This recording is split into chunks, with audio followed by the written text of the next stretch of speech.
کرتے ہیں کسی کے ساتھ. یہ تو یزید کی فوج نے کیا تھا اہل بیت علیہ السلام کی خواتین کے ساتھ.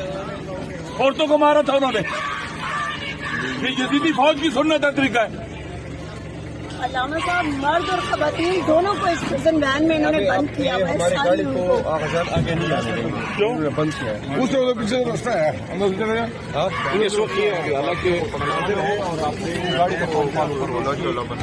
اسلامی ہے نہ کافر ہے, پتہ نہیں کوئی اور چیز ہے یہ, کیونکہ بدترین چیز منافقوں سے بھی بدتر ہے یہ, گھٹیا ترین منافق ہے یہ جو یہ کر رہے ہیں.